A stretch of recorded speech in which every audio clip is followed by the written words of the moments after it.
so it's now time for that time of the year. Anime of the year. Now, it's kind of funny. So they just started today, which is April 3rd. So they waited an extra 3 months. Yeah, 3 months for when they normally do this. I assume, as we can see right here, it's so that we can finally have fall shows on here. Now, I don't like that we're doing this late in the year for last year.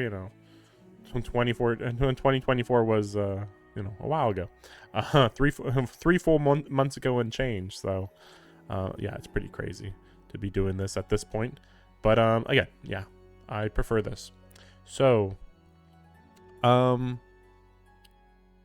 sure there's some way that I could go through here and do them in proper order or whatever you want to call it. But screw it. We're going to just start with Anime of the Year. It's fine. Sorry if my camera cuts off a bit of the page, but I'm going to just go over things pretty quickly. Going to go through this very briskly and just kind of give a general outline of how I viewed 2024 while I do this. So we got Apothecary Diaries. I'm still watching it. If I'm supposed to only think about season 1, it was around like an 8.5 out of 10. Kind of turned into a mystery near the end and continued in season 2. But for the most part, I think it was interesting just learning about Chinese aristocracy, basically, is kind of how I viewed that. There is like a little bit of a love plot brewing, but nothing worth mentioning for season 1 at the very least. Solo Leveling, I have to say, I dropped it after 5 episodes, and I saw a few of the fight scenes later, and I feel like it doesn't have impact or memorableness, really, especially compared to everything else here, honestly. Yeah, I mean, Solo Leveling is known for not having much story and mostly focusing on the fight scenes.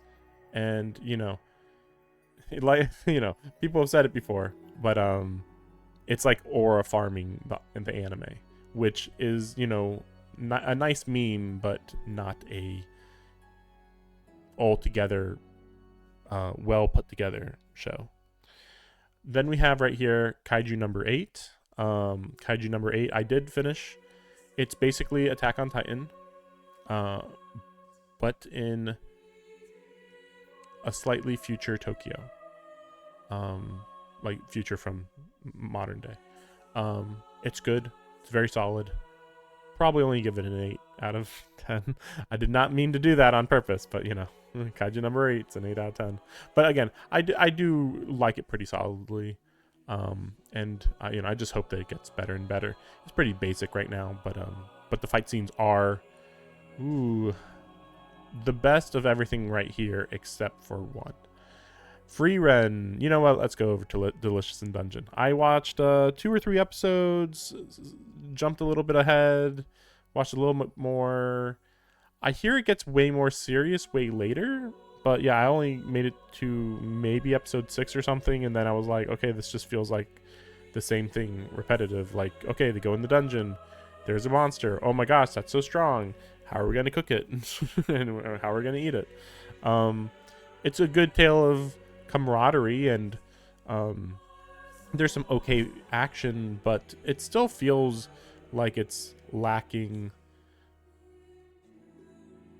anything meaningful, I should say. Like, it's a fun little thing, but I don't think I'm ever going to care about the characters that much. So it's kind of weird to be like, game of the year. It's like, I don't care about the characters though. Like, at all. Now, again, maybe it gets better later, but yeah, I only watched like 6-ish episodes, but yeah, I skipped through at least 3 of them, technically. Now we have Dan to Dan and Free Ren. Well, I'm going to just say it now. Dan to Dan is my anime of the year.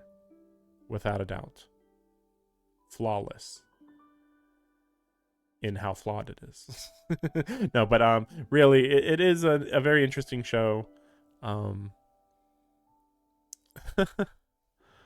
don't know. Apparently, you have to watch it to know whether you're gonna like it, because I give it a 10 out of 10 without a doubt. I don't know which. Okay. The only anime that has action scenes that come close to Dan to Dan is One Piece right now. Yeah, that's really pretty much it.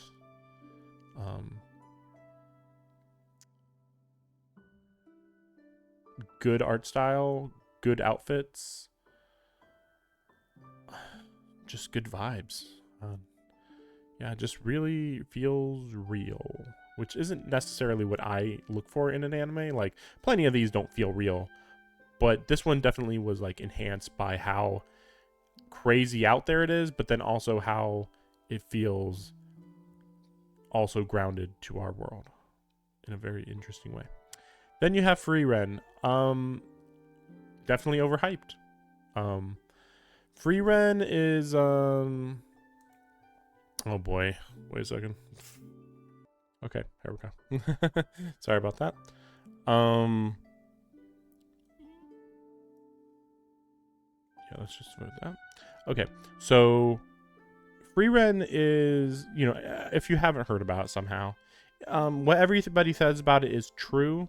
I just don't think that it's as emotionally resonant as people claim it is, which is to say, like, the relationship that Free Ren has with everybody is entertaining, but I think people act like it's way deeper than it really is. Free Ren herself does not self-reflect more than once or twice, I guess. like it's brought up a little bit, but this show is all about self-reflection, and I don't think Free Ren, the character who is the main character who's self-reflecting, is doing so nearly enough. Obviously they're kind of building up to her doing this, having this big moment way later, I guess. It just seems like, oh, she's a small girl, she does some funny stuff. That's like the main thing. And Fern, she's good, but they're doing the emotionless girl, an emotionless serious girl trope. It's not too bad. It's not too bad. I don't hate Fern or anything. I mean, to be fair, this is like an 8.5 probably. It's about the same as Apothecary Diaries. They're very, very different shows, but I would still say they're in the same caliber of well done, not crazy memorable, but they're doing what they're doing correctly. Free Ren is better animated, but in this case, I don't really care about the animation too much. Free Ren isn't an action show, no matter how much it wants to be. The action is pretty basic, honestly. Like, it gets more complicated, and then it's like, well, we know nobody's gonna die, and we know that we are seeing things from the point of view of literally the strongest characters in the world, basically. So it's like really weird. It's like there's no real tension with the fight scenes, so I don't know what I'm supposed to be feeling in that case, really. Okay, now we have Film of the Year. Didn't watch it. Watched it. Watched some of it, weirdly. Didn't watch it. Didn't watch. I am not going to give it to Look Back. I think it's overrated. It's about an hour long. You know what kind of movie it is after about 10 minutes. This is hard to say. I'd actually rather not give it to anything because I don't know anything about any of these. Unique art style, but Science Sorry, really. Color Within.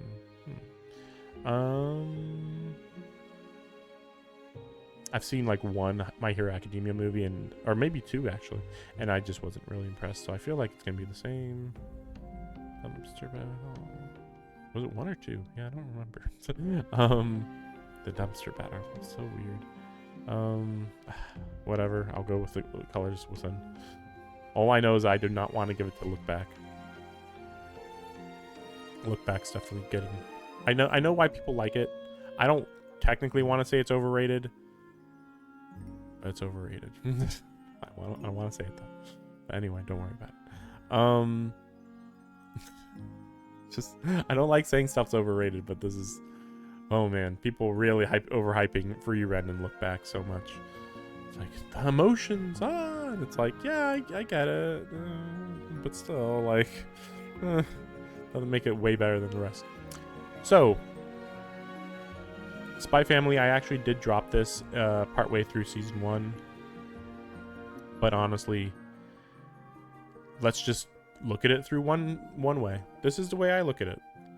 We're comparing everything to One Piece, and while yes, you could say, look at Wano, it was so amazing. No, we're not using Wano. I don't even know if Wano was last year, honestly. I think it might have been a little bit, but no.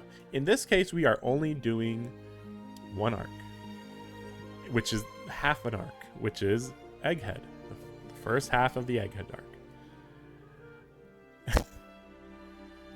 Nothing can compete with this. I am sorry. So, just fundamentally, I've seen many scenes here.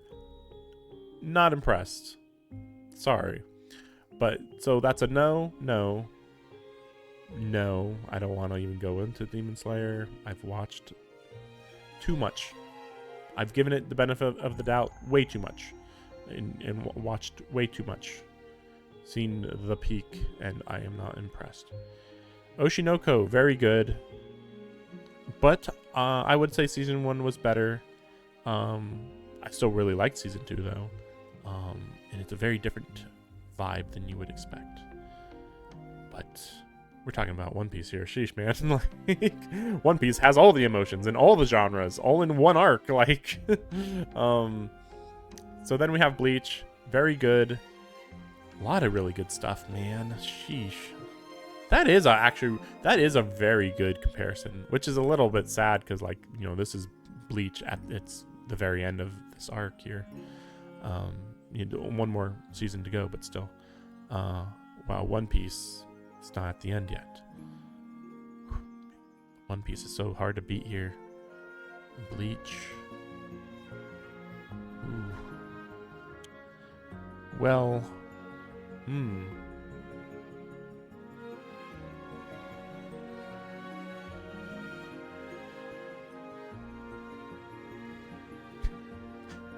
This is interesting because they're both like half seasons at best.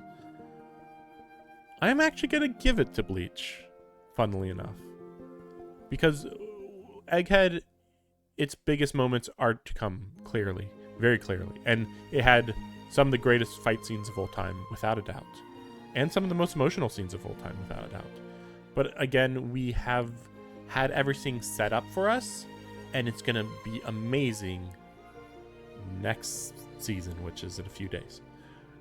So I am sorry, Bleach with the little bit it has, like, it edges it out barely. Like, if this is a 9.5, this is a 9.6, and even I have to say, like, ooh, it's barely winning out here. But they did a lot of good reveals and a lot of good fights, and they're only going to be getting better from now on too. So, and the music, man, the music in both of these are amazing, but I don't think you can really beat out Bleach's music kind of ever, honestly. Like, man, One Piece is gonna have to really kick it into high gear. I mean, it's complete. Bleach is a 10 out of 10 soundtrack, period.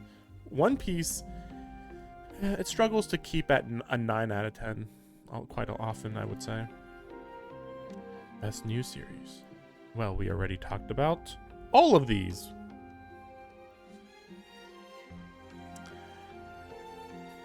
Like, am I supposed to think of this differently?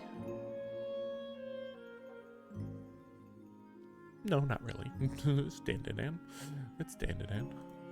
Like, I'm not sure how I'm supposed to think about that in any other way than how I thought of it for Game of the Year.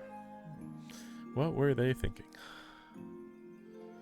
Best original anime. Metallic Rouge, I did watch a little bit of it. Tokusatsu. Basically, it's Tokusatsu, where, like, you wear an outfit and you're a superhero, basically. Buchigiri, hate it. I actually did watch like 4 or 5 episodes and then was like, you know what? I'm crazy. I'm going crazy. No. Didn't watch. I watched 1 or 2 episodes before I was like, oh man, this is cringe. Maybe cool cringe, but still very, very weird cringe. Okay, now this is where things get a little bit annoying. I'm actually halfway through this, and I didn't want to watch them both at the same time, so I haven't technically watched anything here, you know, not fully. But based on what I've seen of half of this, it's pretty good. I have more confidence in Girls Band Cry to be better. Not the best thing to do, but honestly, I have a very good idea of the rest of these by comparison. So, funnily enough, the one that I haven't seen anything about at all, but I am very excited about, is the one that I'm going to pick here. As silly as it is. By the way, this is CGI, but damn, look at these outfits. Great designs. Amazing. Compared to this, just compare these art styles. Like, even just this poster, you know, this might not be the best representation, but I think it's close enough. And this is a perfect representation. It might as well be a screenshot. Yeah. This one might be more real, but this one feels more cool, stylish, having fun. This one is like, we're going to drag you into the real world, and you're going to suffer. It's like, what? I'm just here for the girls and the music, man. Is it a crime? And Jellyfish is like, yes, feel the emotions. Okay. Oh my gosh, this is the same. Come on, One Piece should be on here. Like Bleach, I think the animation is good, but to be fair, it is more of a direction thing. But One Piece is indisputed with its animation. Indisputed. Whatever. This is solid, but not impressing me. Maybe I just gotta watch the right episodes, but whatever. This was impressive, but the direction of the manga held it back, I think. Like, Production IG did everything flawlessly, perfectly, amazingly. But the idea is still, like, pretty basic, like, I'm going to use my big attack on you. Oh my gosh, it didn't work, or whatever, blah, blah, blah. This one, I've seen some stuff from season 2 even that doesn't impress me, and it was supposed to impress me. You have to do more than flashy colors. You need choreography. To be fair, I'm sure that there are some better choreographed fights that I didn't see, I guess. But I have seen like 2 or 3 fights where choreography was lacking. This one has plenty of choreography, but it lacks impact. This has an insane amount of choreography and precision. Just everything's at full gear. The only downside, I guess, is that sometimes things are a little more blurred, or like, you know, like in between frames aren't the best. But that is also Science Saru's art style, I suppose. Frieren, very good art. Animation, I mean, it's kind of weird because like the art's good and the effects are good and the animation is good. It's just that they're mages, so they don't actually do action that much. You know, they'll dodge around a little bit, shoot some beams, but at the end of the day, very good animation, but not like crazy memorable. I mean, I would actually probably put Delicious in Dungeon above Frieren. But to be fair, there's more action in Delicious in Dungeon, so that's part of it. And again, I think this, of everything here, Kaiju number 8 has the most technically flawless.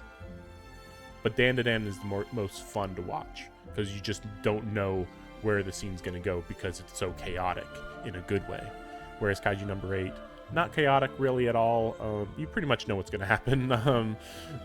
They always they don't quite announce what they're about to do, but it's pretty close. So, yeah, Dan to Dan again.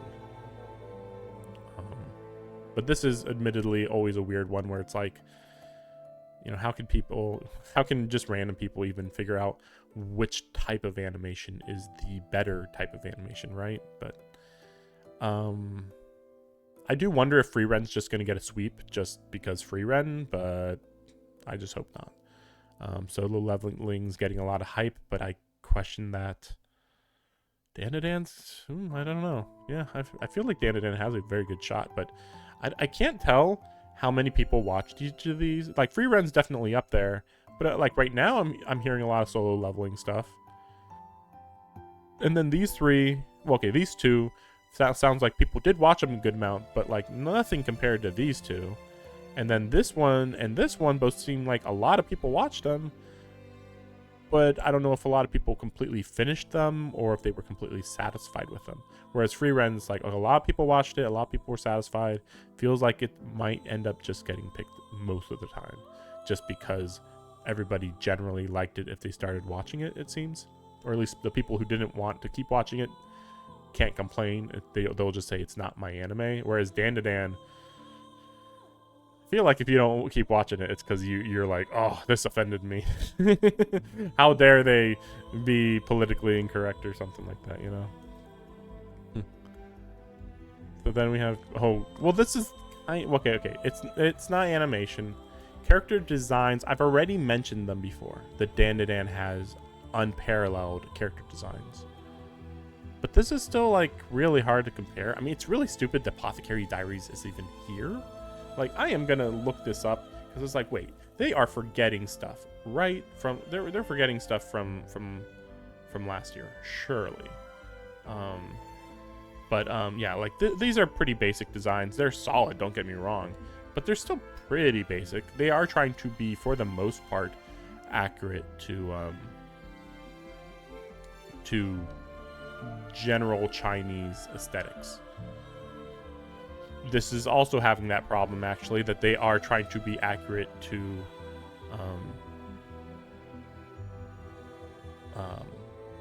Japanese aesthetics.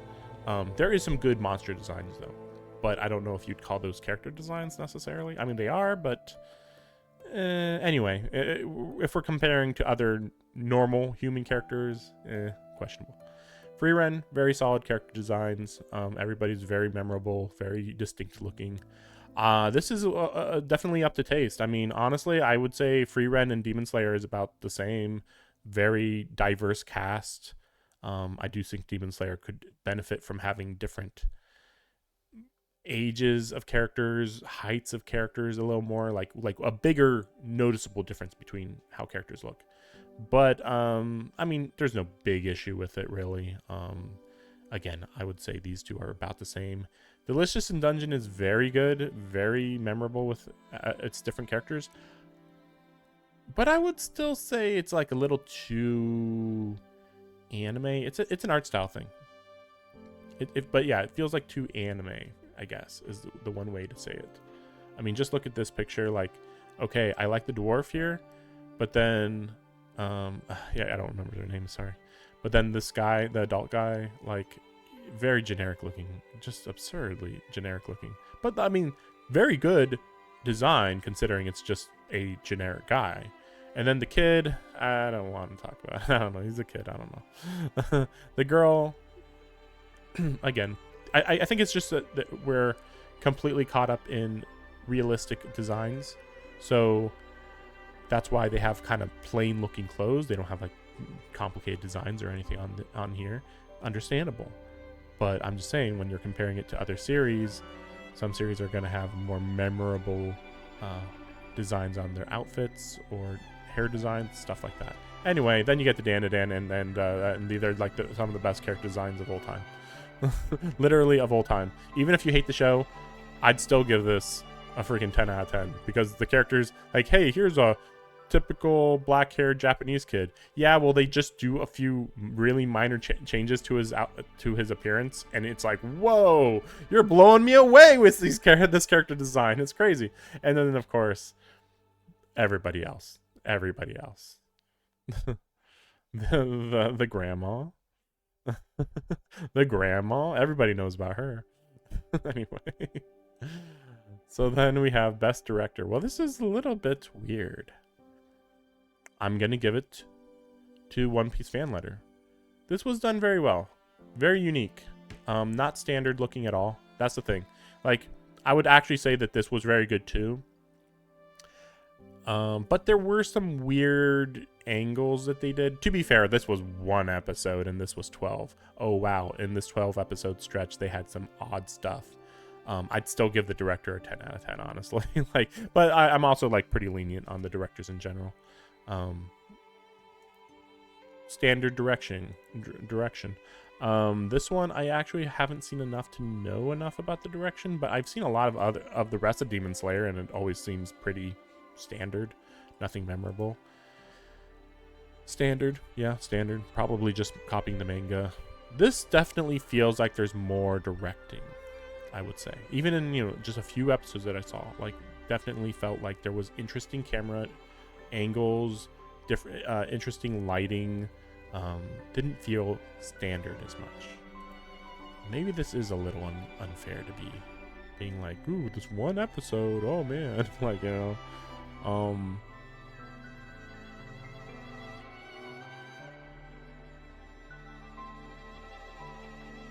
were some moments from the manga that I remember that hit harder than in the show.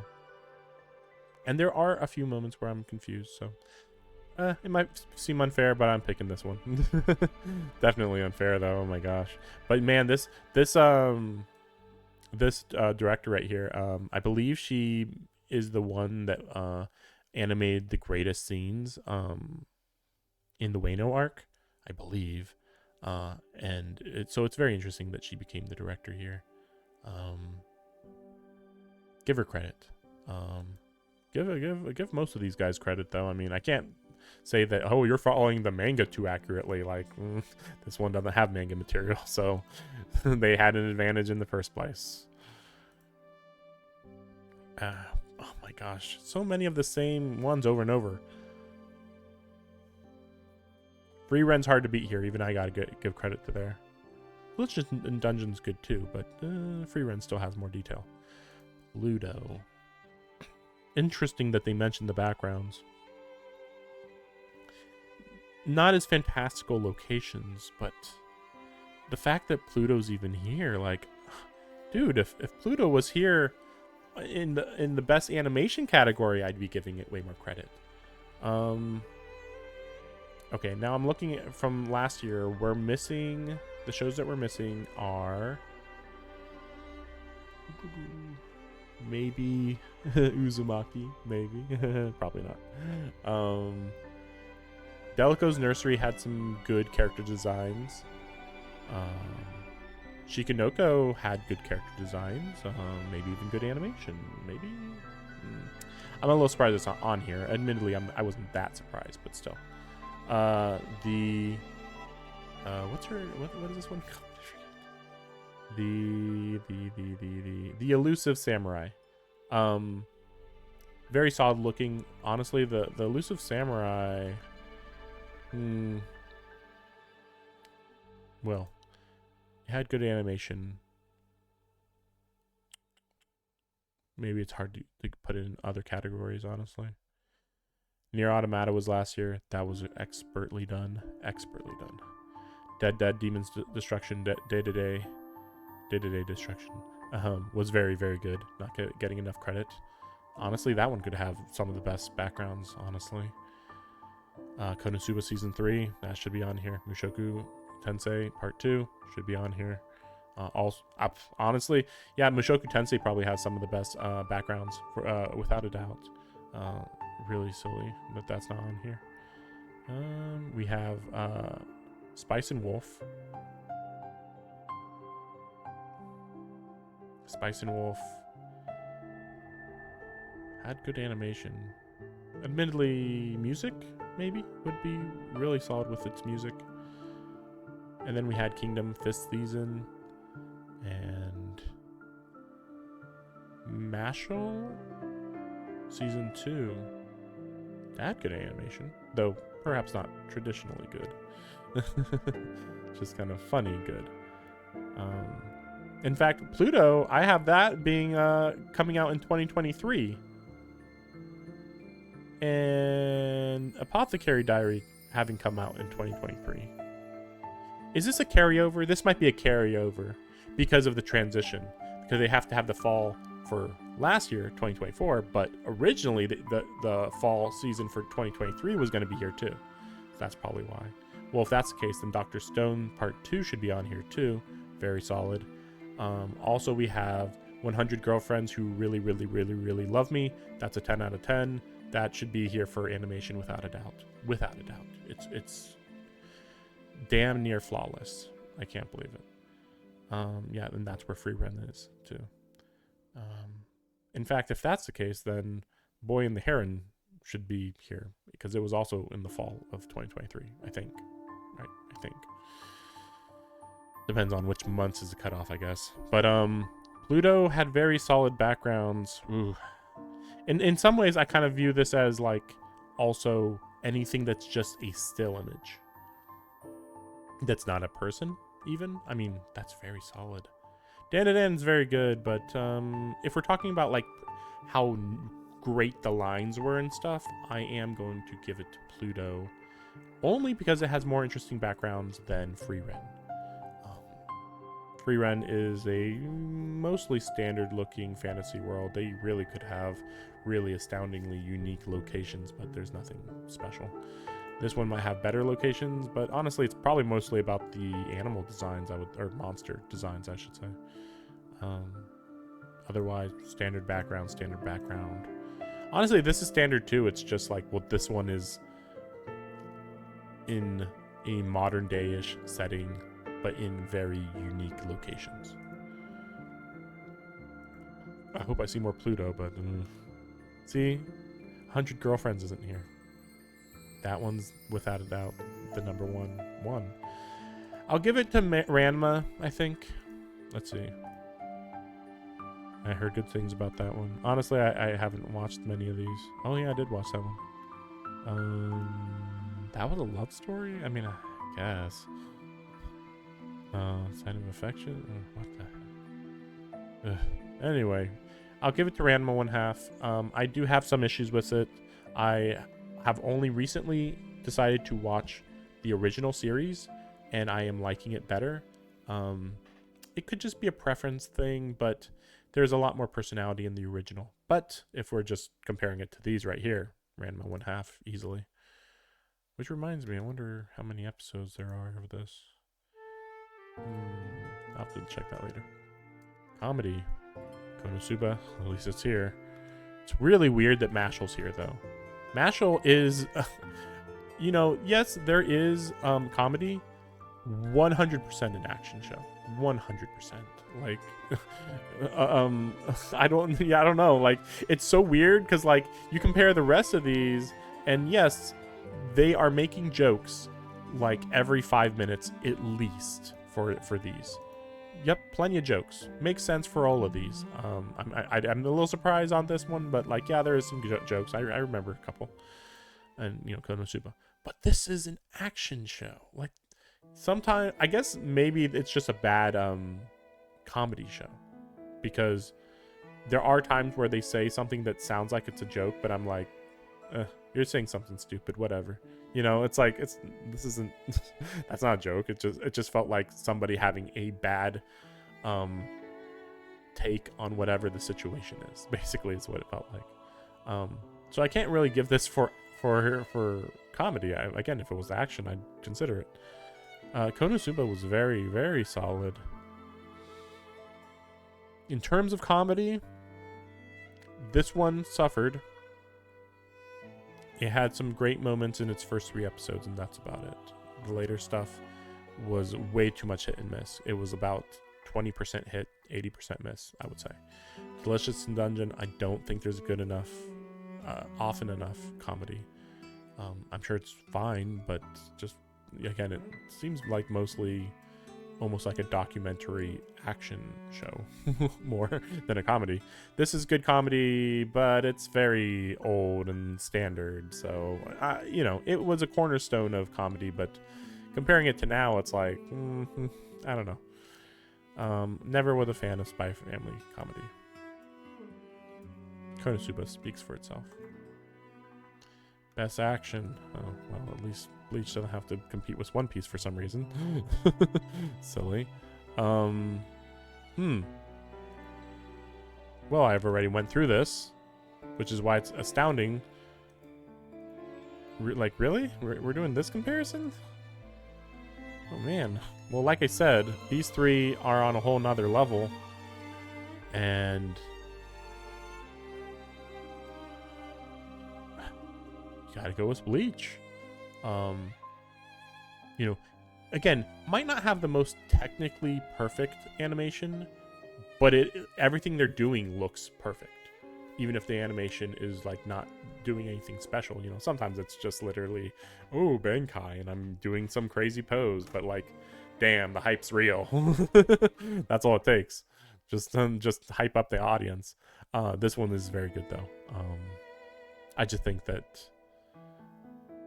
it was about half comedy, so it was kind of held back by its comedy from being a perfect action show.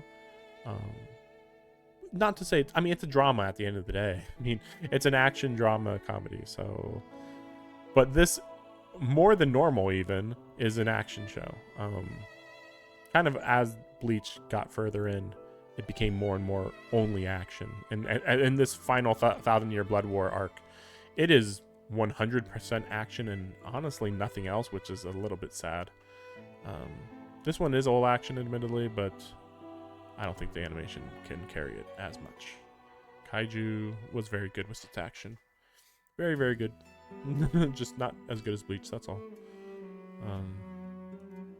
Well, anyway.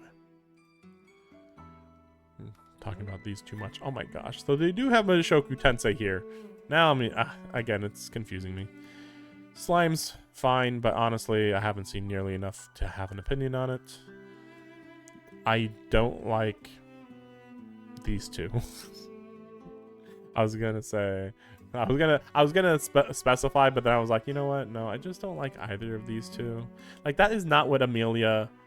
That's not the vibe Amelia gives to me every time I see her. Every time I see her, even if she smiles, it's just like, get off the screen already. You know? I don't know.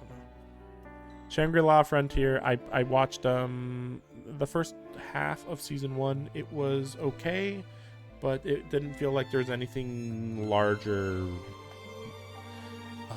building up or anything. And the main character is way too just bullheaded, basically. Very weird. This is a bad show, period. Just bad show. 5 out of 10, or maybe, probably less. I think I'd probably give it a 3, honestly. Konosuba and Mushoku Tensei. It's Mushoku Tensei. Like, I don't know what is wrong with people saying, oh man, this has so many problematic things, and I'm just like, if you want your perfect little world where nobody is offensive, go over and watch Free Ren. If you want real people acting real, too real maybe, when being real goes wrong, then you gotta do Mushoku Tensei season 2. I never saw this this promo art. Very, very good. Powerful scenes in this. Konosuba was good. I don't know if it, you know, it's lighthearted, so it's kind of weird to compare something lighthearted to something completely opposite to lighthearted. So, you know, that's kind of a weird thing. But yeah, Mushoku Tensei for sure. Drama. Oh my gosh, dead demons did show up on here. Oh my gosh. Oh, this just confuses me even more with the previous nominations. It's very, very bizarre. Drama. No.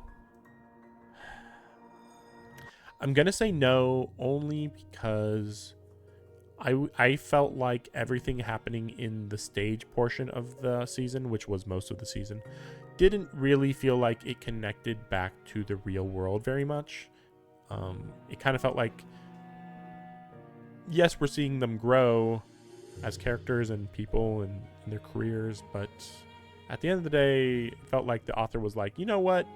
Stage actors should get more attention. And it's like, and I'm like, I agree. But also, it's not really the most important part of the overall vibe of the show. But there was a lot of stuff, admittedly. There was a lot of good stuff. I mean, this thing is still like a 9 out of 10, I think. Um, uh, a lot happened, a lot more than you would think, but still, I can't put it that high. Especially when we're competing with Pluto. Are you kidding me? Are you kidding me? Are you kidding me? I don't know if I put Pluto out of 10. It doesn't matter if I put Pluto out of 10 or a 9 or whatever. It's crazy good in so many ways. It's like a historical anime because it's, by the way, based on Astro Boy. Like, that connection to Astro Boy is like, huh, that's interesting. And then you think about what kind of character Astro Boy is, and it's like, this is very interesting. And then they have a connection to the modern day that's just very well done, like crazy well done. Oh my gosh. Anyway, this is a average drama with a very good main character. But very good in how quirky she is, mostly, to be fair. Again, this still gets like an 8.5, and this is like a 9.5, 10. It's kind of weird. I'd have to probably rewatch the final episode to completely get my thoughts about it again, but it was very solid. Definitely beats out Free Ren. Dead Demons, very unique. I feel like everybody should watch it. I have a lot of big issues with it. It portrays the government simultaneously hyper accurately and a little bit too stupid. It's kind of weird in a lot of ways, in a lot of different ways, but you can definitely tell that the author had a lot of ideas that they wanted to put in here and just threw it all into the story, and it was I like that they made it, and it's unique enough that I think everybody should watch it. It's about an alien invasion, technically, but yes, definitely check it out. Would I put Dead Demons above Free Ren?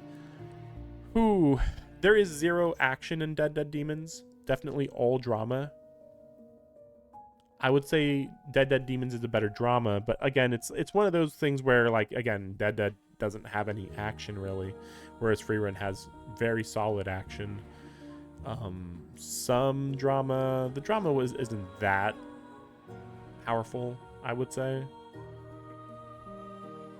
Again, it's like people say this, it's a very good vibes anime, a very good anime to chill, and I agree 100%. But when it comes to like doing something the best, I just feel like it's doing everything at a very high caliber, and that's it, which isn't a bad thing at all. But yeah. Anyway, Pluto, definitely, it should have been in Game of the Year category, possibility. Yeah, again, like Free Ren. If Free Ren was in Best Slice of Life, ooh, that would be very appropriate. My dear friend Nokitan is not a slice of life. It's a comedy and nothing more. Nothing slice of life about it. This is very solid. I've only watched some of season 1. Didn't watch it. Heard good things. Watched part of season 1, I believe. So this is the only one, and I'm not gonna give it to it. Laid back camp it is. I think there's some other stuff that could have been here, but whatever. Main character, Momo. Okay, Okurun. Okay, I was like Momo, but okay, Okurun's here too. Okay. Well, I mean, they're both the main character. Damn it. No. She's too monotone, and she rarely shows her wisdom. It's kind of weird, but to be fair, there's rarely any reason for her to show her wisdom, so there's that. Kafka, no, he's a 30-year-old who acts like an 18-year-old. In some ways that would be okay, but it's just kind of weird because, like, you know, every anime has an 18-year-old main character or whatever, or 16-year-old, whatever. So it's just kind of like, well, why did you even make him 30 years old if he's not gonna act any different or be wiser or be stronger? It's weird that he looks bigger than everybody else, but he's weaker than everybody else. It's like, what's the logic here? Like, and they act like, oh, it's because he's fat, but then it's like, wait, but he's training all the time. What are you guys talking about? It's so weird. Mao Mao, very solid. That's true. Damn. I did not like him, but that's only based on the first 4 to 6 episodes. So Mao Mao's very good. I'm still gonna have to give it to Okarun or Momo, but man, Mao Mao's very good. Very quirky. Okarun. Oh, you got to give it to Momo though. And it's not even because like Okarun's bad. I think it's just that Momo is the dominant of the two. If he, he has his dominant moments, but she is dominating basically everything she's in. She's also easily winning best girl. I don't know if there's going to be a best girl, best boy category. I hope they don't have it, but she's winning best girl and best character in general.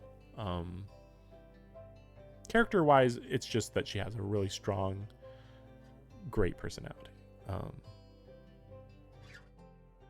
I wouldn't say that her backstory is like really tragic or anything like that. She's a normal human for the most part. Supporting character, wow, okay. Turbo Granny, no. Seiko, okay. Admittedly, okay. Now Seiko, I would say 10 out of 10. We have not seen much about her. I want more from her. I'm definitely putting her above Turbo Granny, even though Turbo Granny actually has more screen time technically, so it's kind of weird. But I'd still say Seiko. Senshi's pretty solid. He actually was the character that I liked the most. I don't like any of the other characters. No, I don't like him generally. He's not horrible. It's just pretty boy. That's the main thing he is. Himmel. People over exaggerate Himmel. He's a solid guy. Yeah, he's just a standard. He seems like a solid standard fantasy protagonist. I think that's it. That's really it. So then we're between Fern and Seiko. Fern's really good. I mean, she actually is more of the main character than Freeren. Kind of weird. Still, it's a little weird how much she has a lot of emotionlessness to her character. The few times that she's not emotionless, she has some good moments, but I would say she's a very standard girl. She has her smart moments. I don't think she's ever had to deal with drama, really. That's the thing. Like, in the face of adversity, she is perfect. Like, really just like, oh, she'd make the perfect decision. And it's like, why? Because she knows the perfect answer. She's like a bookworm who just always knows the answer. Kind of. Sort of. Kind of. So yeah, I can't give it to her. Can't give it to him. No. Pretty good, but no. Senshi. Now, to be fair, why is Seiko a 10 out of 10? She's got the vibes, man. She's got the cigarette. She's got the casual attitude. Okay, she's Urahara. Urahara from Bleach. She's got that roll down. She's got that style down. She's got more screen time than Urahara. Very. She's also like the mentor character. Even though she's like not a good role model technically, but like I wonder if she's gonna win. But honestly, she's competing with Fern and Himmel. I don't know. I guess maybe it's gonna be a best girl winner type of thing, especially if people are picking Turbo Granny potentially. I feel like it's gonna be between these three. Said she's solid, but yeah, maybe I just didn't see enough. Turbo Granny's solid, but I don't think that she beats out Seiko. I don't think. Jinxi's okay. I don't want to go into it. I'd have to have like a whole interview to explain what's going on there. Must protect at all costs. Okarun. Fair enough. Freeren. No, I would say Fern. No. I don't like Anya. Senshi. Odd. No. I watched the whole show. No. No, I didn't watch this.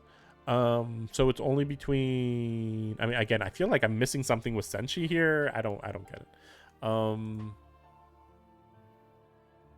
I wonder how many people are going to pick Anya again. I feel like she was already nominated in the previous year. Um, so we have Free Rent and Okaroon. Man, Free Rent's probably going to win it, but I'm giving it to Okaroon. I actually do.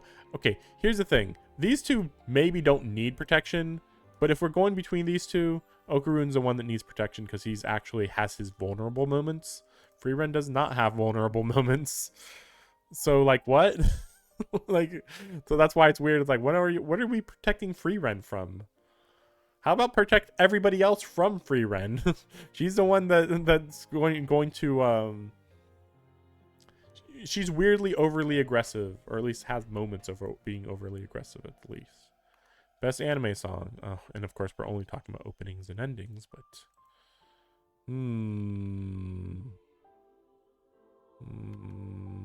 we don't have any way to listen to these. Okay, based on memory, I remember Bling Bang Boom Bang Bling Bang Bang Born. I remember it. I thought, hey, I like this show a lot, but I didn't think that was a particularly good one. I mean, yeah, it's very TikTok based. Fatal. I don't think I remember this actually. I'm sure it's good though. Don't remember. Oh, okay. You know what? I'm gonna look at these off screen. Like, wait a second. Wait a second. We got this on here also. Okay, let's listen to it off screen. Off stream. Very quick. I'm literally gonna listen to 10 seconds of each of these.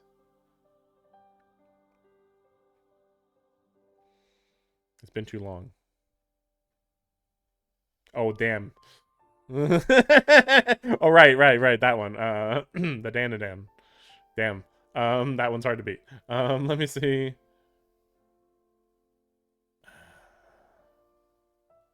Yeah, there it is. Oh yeah. Yeah, I believe Kaiju number 8 is kind of overblown.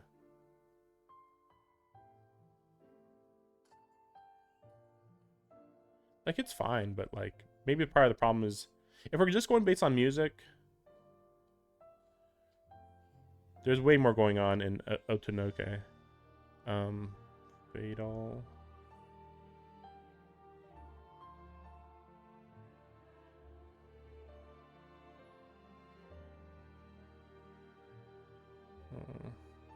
There it is. Oh yeah, that one. Yeah, Fatal was really solid. It's good, but we're competing with Otonoke. I actually called Otonoke Dandadan. It's the Dandadan song, you know. So that what was that one? Yeah, there we go.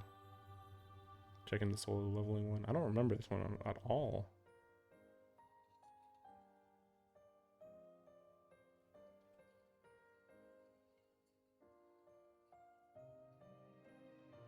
I think I saw this one was.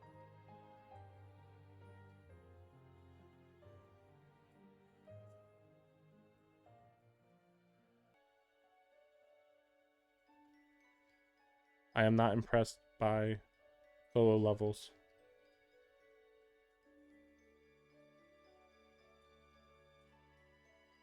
Oh, yeah, Free Run was pretty memorable.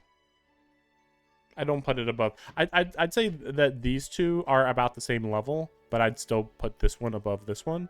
So this one's like second best, and this one's like last. Honestly, it's so repetitive. Oh man. No. Maybe I put this one last, and then this one above it, and then this one, and then this one, and then this, and then this. That's right. But I do think that they're missing. Well, I'm sure that they're missing some. Darn. Reset. Wait a second. This one is worth going back to double check. It's like, I know for a fact that there were really good openings. The Bleach opening was really amazing. The One Piece opening was really amazing. Honestly, the One Piece opening probably is the one that I would think of.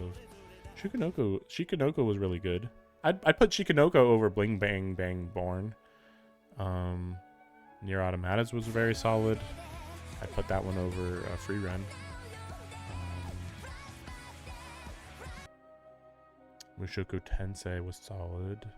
I don't know which one I'd put it over though.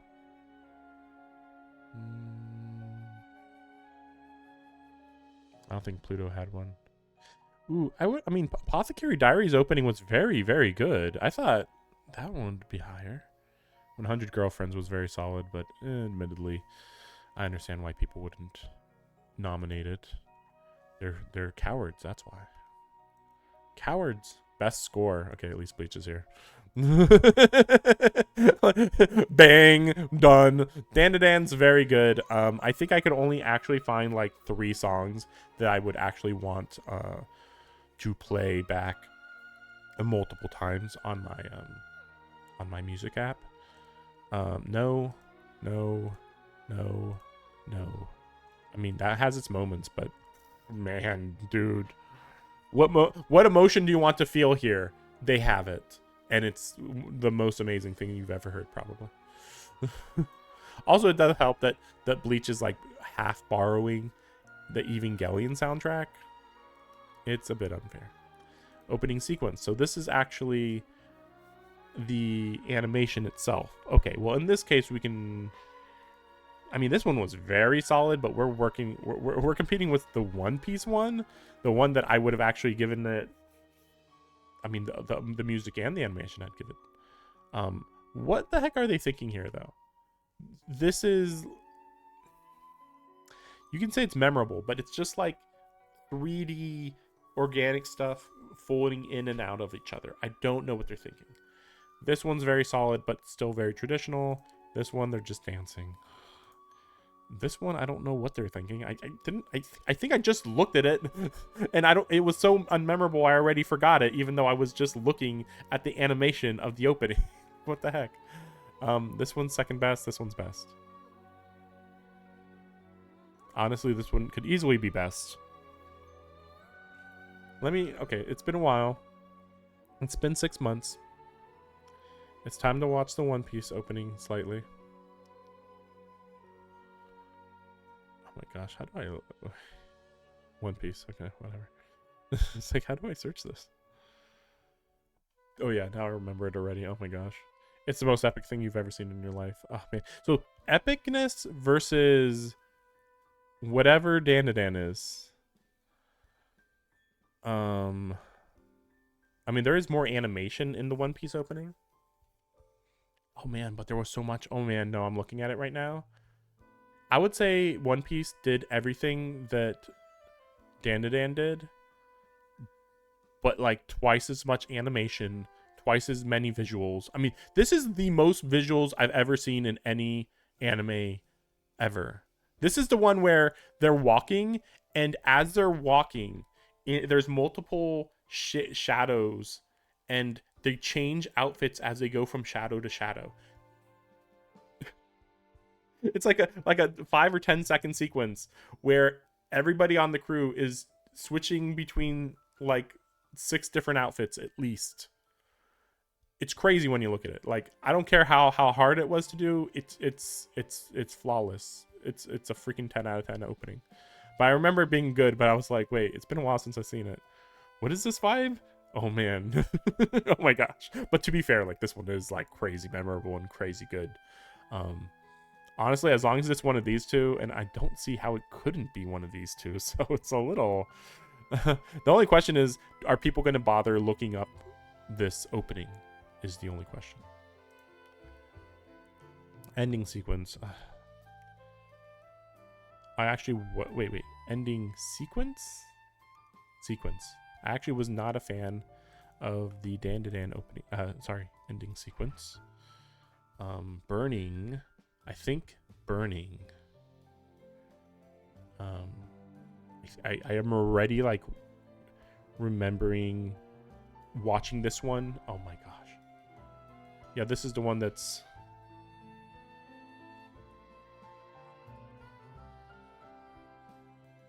I don't think you guys can see anything.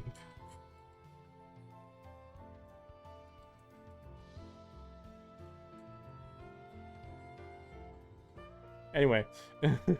Anyway. This one is the granny chasing after some golden balls. It's solid. But anyway, I'm going to go with the one that's Depression Incarnate. I really like this one. Honestly, though, some of the other ones here are probably good too. I'm just not giving them enough credit. But considering how much I watched the Burning one, it was powerful. It was very solid. Very good. Okay, yeah, now the voice actor ones. We have, oh, I didn't know that was Aoi Yuki. Really? Okay. I know nothing. What? I'm sure he's good. I'm giving her more credit though. I think she is pretty good, actually. I have seen some random scenes of her. This is just a bias of the one that I've actually watched. I wouldn't really give her... She didn't have much range. I would say not much range, 0 range, not much range. I mean, it was good. Again, like when I say not much range, I don't mean they're bad. I just mean like they weren't like going like really crazy different, you know? Though to be fair, actually this one does have a bit more variety. I just remembered, depending on if they were voicing him in every sequence, like no matter what the sequence was, because there were some crazy sequences where his voice is doing some crazy stuff. But I don't know if that's all the voice actor. I don't think it would be. I would say these two, I predict that she's more likely to win, but I am going to give it to Momo. She had a lot of moments. She had a lot of moments. A lot of emotions. Every emotion imaginable. Okay, English voice actors. Was this one English too? Wait, why is this best voice voice artist? Okay, we're not doing artist and actress. We're doing just guys and girls together. Japanese. Guys and girls together. English. Okay. Yeah, I was like, wait, did I miss something here? No, okay.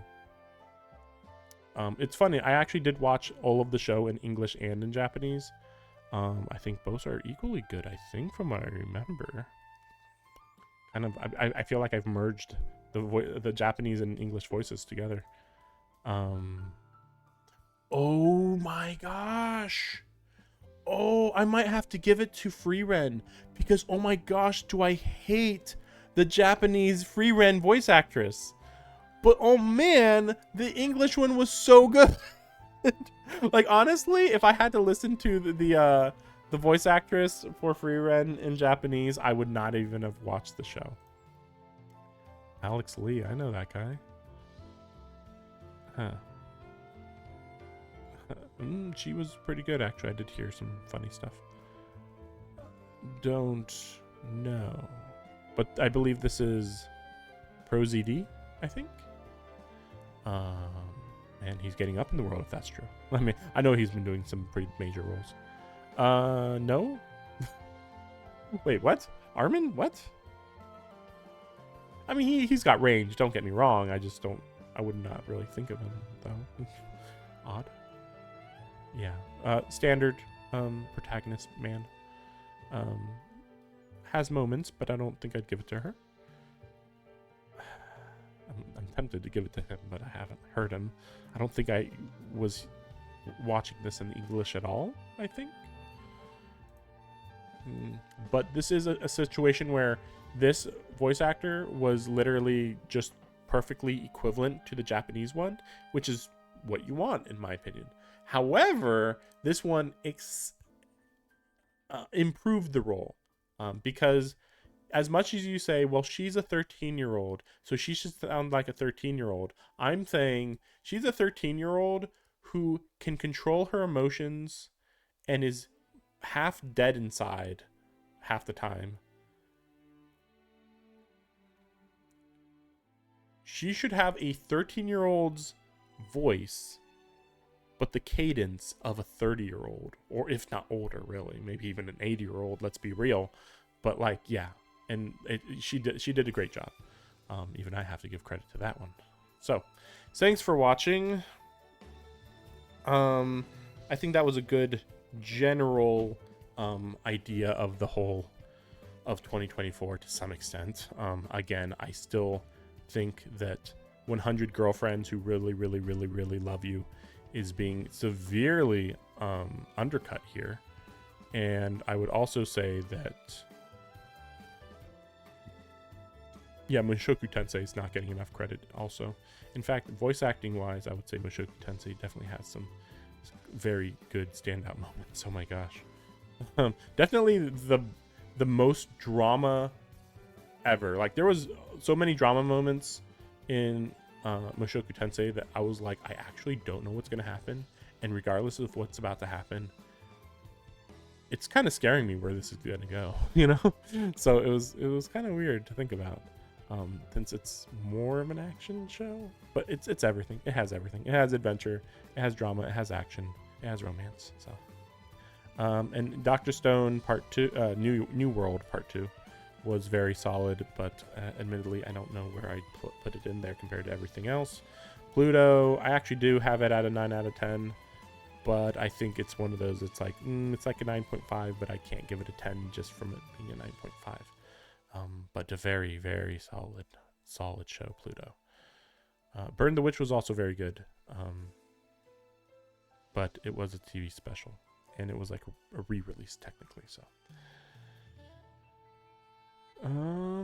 Kingdom Season 5, admittedly not perfect. Kingdom probably will never be on these lists, probably. They don't quite have the best animation. They don't quite have the best directing. They're just doing everything very, very solidly. I actually have Kingdom Season 5 as an 8 out of 10. It's a very consistent show, and it's very well done. I guess perhaps part of the problem is that I am waiting for a more hype moment. There was some very hype moments in the last 2 seasons, but it's not like those got on the Crunchyroll Awards at that point. I'm still surprised though that Spice and Wolf isn't on here. Very, very bizarre. Shout out to Spice and Wolf. The next season's going to be amazing because it's actually going to be new content nobody's seen before. I mean, some of that happened in the newest season, but only a little bit.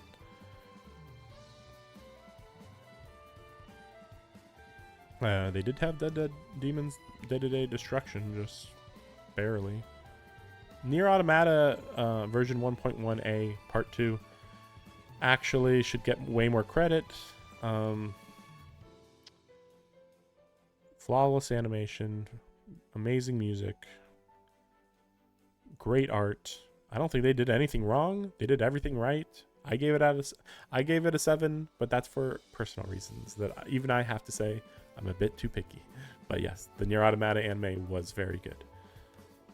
Actually, that reminds me. What is the rating? Yeah, it's the rating on Mal is an 8 out of 10. Yeah, that's what it deserves. Like, yeah, it's very good. Like, there's no part of the Nier anime that looks bad. None at all. Very good. Also, I shout out to Tower of God Season 2. Admittedly, not perfect. It had its moments, but perhaps not enough to actually give it any sort of reward, I suppose. Uzumaki is a thing that happened. I guess you can't just award episode 1. And the later episodes, I didn't have as big of an issue with them, but there was some significant drop-off that I can't ignore either. It was nice seeing Bleach on here a lot more. Oh my gosh. I remember one of the previous parts, because this was the third part in this one. Was part 1 and 2, it was being ignored quite a lot in nominations, and it was really weird. It was like, huh? Best action show in Bleach isn't on here? What? You know, like, it didn't make sense. Didn't make sense at all. Yeah, I guess that's all for now. But yeah, thanks for watching, and keep your eyes peeled for the next big thing, I guess. But there should be some major things happening in spring. No, in summer of 2025. See you then.